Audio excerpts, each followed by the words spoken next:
ভাবুন তো আপনার নিজের দোকানের একটা দেয়াল হঠাৎ করেই অন্য এক ভয়ঙ্কর জগতের দরজায় পরিণত হলো। এমন এক জগৎ যেখানে নেই কোনো মানুষ, নেই কোনো বের হওয়ার পথ। আজকে সিনেমায় আমরা দেখব ক্লার্ক কীভাবে সে রহস্যময় জগতে প্রবেশ করলো এবং শেষ পর্যন্ত তার সঙ্গে কি ভয়ঙ্কর ঘটনা ঘটলো।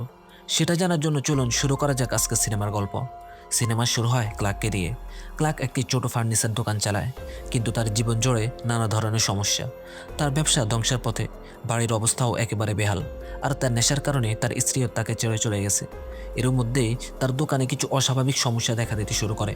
প্রতিদিনই দোকানের ফিউজ উড়ে যায়, অথচ দোকানে খুব সামান্য বিদ্যুৎ ব্যবহার করা সত্ত্বেও প্রতি মাসে তার কাছে বিশাল অঙ্কের বিদ্যুৎ বিল আসে।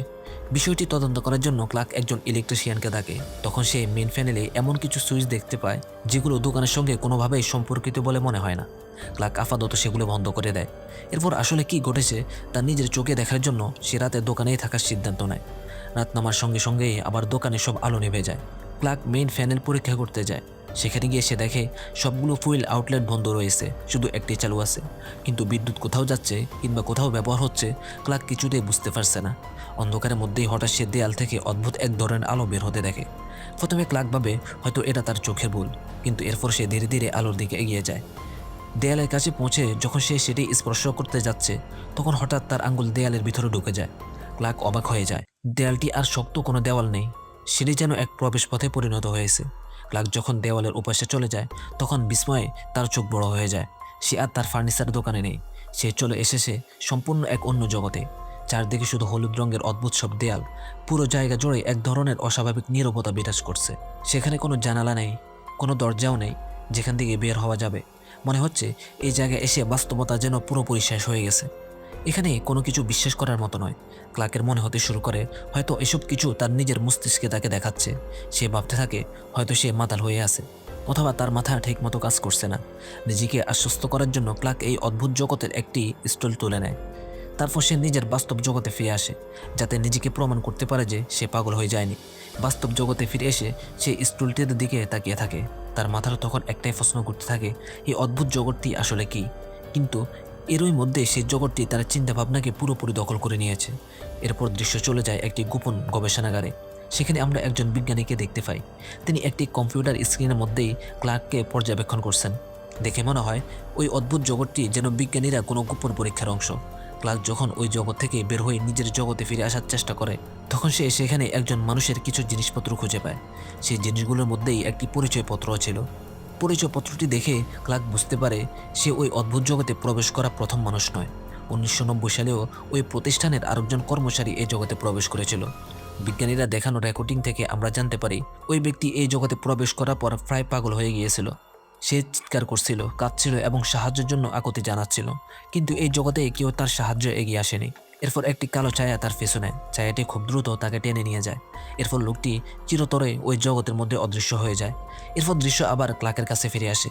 পরের দিন সকালে ক্লার্ক তার ডাক্তার মেরির কাছে যায়। সেই মেরিকে জানায় যে সে ভীষণভাবে মানসিকভাবে বিপর্যস্ত। প্রথমত তার সমস্যাগুলো অনেক বেড়ে গেছে, আর দ্বিতীয়ত তার দোকানের ভিতরে এমন একটি দরজা রয়েছে যেটি এমন একটি জগতে নিয়ে যায় যে জগতের কথা পৃথিবীর কেউ জানে না। আর সেই জগৎটি ভয়ঙ্কর। ক্লার্কের কথা শুনে মেরির সন্দেহ হয় ক্লার্ক হয়তো অতিরিক্ত মদ্যপান করছে, আর সেই কারণে সে এসব হ্যালোজিনেশন দেখছে। মেরি তাকে শান্ত করার চেষ্টা করে, কিন্তু ক্লার্ক বরং তাকে বুঝাতে থাকে যে সে যা কিছু বলেছে সবই সত্যি। মেরি যখন তার কথা বিশ্বাস করতে অস্বীকার করে, তখন রাগান্বিত ক্লার্ক সিদ্ধান্ত নেয় যে সে সবকিছু রেকর্ড করে মেরিকে দেখাবে। ক্লার্ক সঙ্গে সঙ্গে দুজন ভিডিওগ্রাফার কাছে যায়, কেট ও বারবি। তারা পায় ক্লার্কের দোকানের প্রচারের জন্য ভিডিও তৈরি করে। কিন্তু আজ ক্লার্ক তাদের একটি খুব অদ্ভুত কাজে নিয়ে যাচ্ছে। ক্লার্ক তাদের দোকানে নিয়ে গিয়ে পুরো রহস্যের কথা জানায়। প্রথমে তারা কেউই তার কথা বিশ্বাস করতে চায় না, কিন্তু এরপর ক্লার্ক তাদের দড়ি দিয়ে বেঁধে ফেলে এবং দেয়ালের ওপাশে নিয়ে যায়, যাতে তারা নিজের চোখে দেখে বুঝতে পারে যে সে মিথ্যা বলছে না। এদিকে তারা নিজেদের ক্যামেরাও চালু করে দেয়, যাতে পুরো ঘটনাটি ভিডিও করতে পারে। তারা সেই জগতে প্রবেশ করার সঙ্গে সঙ্গেই অবাক হয়ে যায়, কারণ এই জগতের সব কিছু যেন বাস্তব পৃথিবীর কোনো না কোনো জিনিসের হুবহু কপি। এখানে দেয়াল আছে, চেয়ার আছে, তাক আছে, এমন আরও কত কি, কিন্তু সেখানে কোনো মানুষ নেই। এমনকি সেখান থেকে বের হওয়ার কোনো পথও নেই। সেখানে হাঁটতে হাঁটতে তারা একটি গভীর গর্ত দেখতে পায়। তারা বারবির কোমরে একটি দড়ি বেঁধে তাকে গর্তের নিচে নামিয়ে দেয়। নিচে নামার পর বারবি এক ভয়ঙ্কর দৃশ্য দেখতে পায়। সেখানে পড়ে রয়েছে অসংখ্য পুরনো ও ছেঁড়া জিনিসপত্র। এমনকি সেখানে একটি মানুষের মাথাও ছিল, যেটি দেখতে ছিল অত্যন্ত ভয়ঙ্কর। হঠাৎ একটি কালো ছায়া বারবির সামনে দিয়ে চলে যায়। বারবি ভয়ে আতঙ্কিত হয়ে পড়ে। সে চিৎকার করে বলে, আমাকে উপরে তুলে নাও, এখানে কেউ আছে যে আমাকে মেরে ফেলতে চায়। কেট ও কেটি তাদের সর্বশক্তি দিয়ে দড়ি টানতে শুরু করে। অবশেষে বারবিকে উপরে তুলে আনা হয়, কিন্তু ততক্ষণে বারবির অবস্থা ভীষণ খারাপ হয়ে গেছে।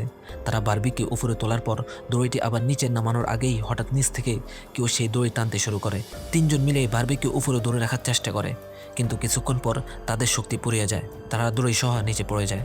নিচ থেকে যে জিনিসটি দড়ি টানছিল সেটি প্রথমেই বারবিকে লক্ষ্য করে। সেটি বারবিকে টেনে নিয়ে একটি ভয়ঙ্কর দরজার ভিতরে ঢুকিয়ে দেয়। এরপর সেখানে শুধু বারবির রক্ত পড়ে থাকতে দেখা যায়। বারবিকে বাঁচানোর জন্য তার দুই সঙ্গী দুই দিকে দৌড়ে পালিয়ে যায়, ফলে তিনজন একে অপরের কাছ থেকে বিচ্ছিন্ন হয়ে পড়ে। ক্লার্ক যখন কেটিকে খুঁজে পায় না, তখন সে একাই দৌড়াতে থাকে, কিন্তু সে কোনোভাবেই বের হওয়ার পথ খুঁজে পায় না।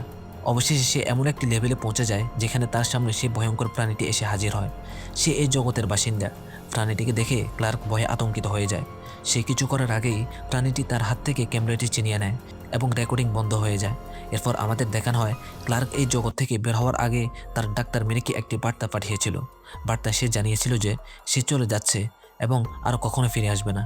মেরির কাছে এই বার্তাটি অত্যন্ত অদ্ভুত মনে হয়, তাই সে সঙ্গে সঙ্গে ক্লার্কের দোকানে গিয়ে তদন্ত করার সিদ্ধান্ত নেয়। কিন্তু সেখানে গিয়ে সে কাউকে দেখতে পায় না, ঠিক যেমনটা ক্লার্ক তার বার্তায় বলেছিল। ক্লার্ককে খুঁজতে খুঁজতে মেরির দোকানের বেসমেন্টে পৌঁছে যায়। সেখানে সে দেওয়ালের মধ্যে একটি গোপন দরজা দেখতে পায়, যেটি ক্লার্ক ট্যাপ দিয়ে চিহ্নিত করে রেখেছিল। মেরি দেয়ালটি স্পষ্ট করাতেই তার আঙ্গুলও দেওয়ালের ভিতরে ঢুকে যায়। তখন সে নিশ্চিত হয়ে যায় ক্লার্ক তাকে যা গল্প বলেছিল সেটি মিথ্যা ছিল না। ভয় পেলেও মেরি সেই ব্যাক রুমের ভিতরে ঢুকে পড়ে। মেরি ব্যাক রুমের ভিতরে ঢুকে পড়ে সে ক্লার্ককে খুঁজতে থাকে। অনেকক্ষণ ধরে সে ওই জায়গায় ঘুরে বেড়ায়, কিন্তু কোথাও ক্লার্ককে দেখতে পায় না। এমনকি বের হওয়ার কোনো পথও সে খুঁজে পায় না। হঠাৎ কেউ তার পিছনে এসে দাঁড়ায়। মেরি পিছনে ফিরে তাকিয়ে দেখে সে আর কেউ নয়, ক্লার্ক। কিন্তু ক্লার্ককে আর আগের মতো মানুষ মনে হচ্ছিল না। তার চোখের মধ্যে ছিল অদ্ভুত এক উন্মাদনা। ক্লার্ককে দেখে মেরি ভয়ে আতঙ্কিত হয়ে যায়। এরপর ক্লার্ক তাকে আঘাত করে অজ্ঞান করে ফেলে এবং দড়ি দিয়ে বেঁধে রাখে। মেরির যখন জ্ঞান ফিরে আসে, তখন সে দেখতে পায় তার সামনে দুইটি অদ্ভুত প্রাণী বসে আছে। তাদের দুজনেরই মুখ ছিল অস্বাভাবিক, এমনকি তাদের মধ্যে একটি ছিল একাধিক চোখ। এরপরে ক্লার্ক মেরিকে এই জগতের আসল সত্য ব্যাখ্যা করতে শুরু করে। সে বলে, এই জগতের সব কিছুই আমাদের বাস্তব পৃথিবীর একটি কপি, আর এই জগতের প্রাণীদের কোনো ধরনের অনুভূতি নেই। তারা আনন্দ অনুভব করতে পারে না, ব্যথাও অনুভব করতে পারে না। এটি প্রমাণ করার জন্য ক্লার্ক একটি ছুরি তুলে নেয়। তারপর সেখানে বসে থাকা একটি প্রাণীর গলায় ছুরিঘাত করে। দৃশ্যটি দেখে মেরি হতবাক হয়ে যায়। মেরি ক্লার্ককে এসব বন্ধ করে নিজের বাস্তব জগতে ফিরে যেতে অনুরোধ করে, কিন্তু ক্লার্ক তাকে বোঝায় যে এই জগতে কোনো দুঃখ নেই।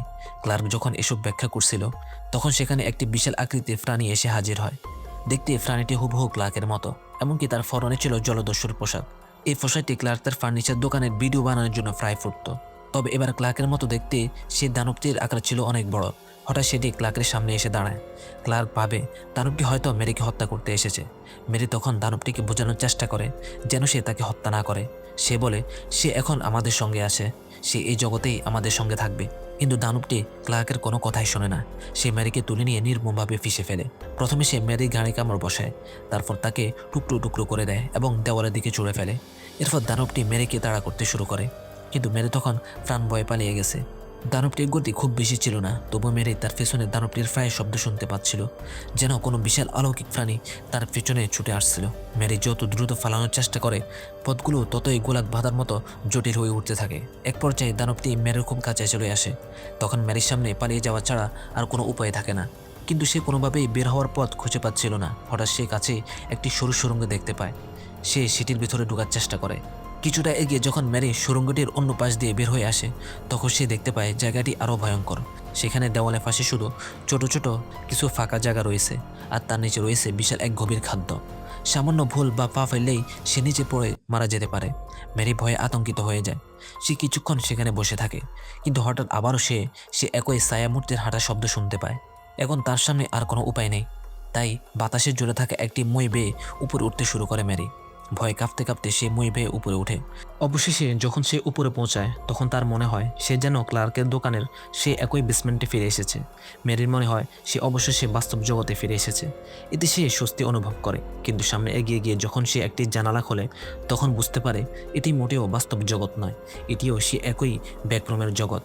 আর এই জগৎটি আসলে ক্লার্কের দোকানের বেসমেন্টের একটি কফি মাত্র। তবে ভালো ব্যাপার হলো এখানে মেরি এমন একটি দরজা খুঁজে পায় যেটি সম্ভবত তাকে এই জগৎ থেকে বের করে নিয়ে যেতে পারে।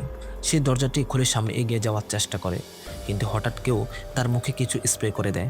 সঙ্গে সঙ্গে মেরি অজ্ঞান হয়ে যায়। যখন তার জ্ঞান ফিরে আসে তখন সে মেরিকে একটি আধুনিক গবেষণাগারের মধ্যে দেখতে পায়, যেখানে হেলমেট পরা অনেক বিজ্ঞানী উপস্থিত ছিল। মেরি এসব দেখে প্রচণ্ড অবাক ও আতঙ্কিত হয়ে পড়ে। তখন একজন বিজ্ঞানী তাকে বলে, আপনাকে চিন্তা করতে হবে না, আপনি এখন নিরাপদে আছেন। বিজ্ঞানীর কথা শুনেও মেরি দ্বিধায় পড়ে যায়। সে ভাবতে থাকে, সে কি এতক্ষণ স্বপ্নে দেখছিল, নাকি তার সঙ্গে যা ঘটছে তা কোনো মানসিক অসুস্থতার কারণে। মেরি এভাবে চিন্তায় ডুবে থাকতে দেখে বিজ্ঞানীরা তাকে বলে, আমি বুঝতে পারছি আপনি এখন কি অবস্থার মধ্যে আছেন। আপনি যেখান থেকে এসেছেন সেই জায়গার কথা বিবেচনা করলে আপনার এমন অবস্থায় থাকাটা স্বাভাবিক। আসুন আমি আপনাকে বলি, আপনি যে জায়গা থেকে এসেছেন সেটি আসলে কি। বিজ্ঞানীরা তখন তাকে সত্যিটা জানায়। এই জায়গাটি মূলত এমআরআই মেশিন দিয়ে গবেষণা করার জন্য তৈরি করা হয়েছিল, কিন্তু পরবর্তীতে কিছু পরীক্ষার সমস্যা দেখা দেয়। আর সেই পরীক্ষায় ফলের বাস্তব পৃথিবীর পাশাপাশি অন্য একটি যাত্রায় যাওয়ার একটি দরজা খুলে যায়। সেই দরজার ওপাশে বাস্তব পৃথিবীর মতোই আরেকটি জগৎ তৈরি হয়েছিল। এটি ছিল এই পৃথিবীর একটি কফি। বিজ্ঞানীরা সেই জগতের নাম দিয়েছিল ব্যাকরুমস। বিজ্ঞানীরা ব্যাখ্যা করে যে ব্যাকরুমস কোনো সাধারণ জায়গা নয়, এটি সম্পূর্ণ আলাদা একটি জগৎ, যা সেখানে প্রবেশ করা যে কোনো কিছুর একটি কফি তৈরি করে। এরপর বিজ্ঞানীরা ম্যারিকে সিসিটিভি ক্যামেরার মাধ্যমে ব্যাকরুমের একটি দৃশ্য দেখায়। সেখানে ম্যারি দেখতে পায় একটি মেয়ে চেয়ারের উপর বসে আছে। মেয়েটিকে দেখে হুবহু ম্যারির মতো, কিন্তু তার মুচকি হাসি ছিল অদ্ভুত। ডাক্তাররা ম্যারিকে বলে, দেখুন এই জগৎ আপনারও একটি কফি তৈরি করেছে। এখন ম্যারি সেই কফিটি তার স্মৃতির মধ্যে ওই জগতেই স্বাধীনভাবে ঘুরে বেড়াবে। ম্যারিও প্রথমে এসব বিশ্বাস করতে পারছিল না, কিন্তু শেষ পর্যন্ত সে এই ভয়ঙ্কর সত্যিটি জানতে পারে। আর এভাবেই সিনেমাটি শেষ হয়।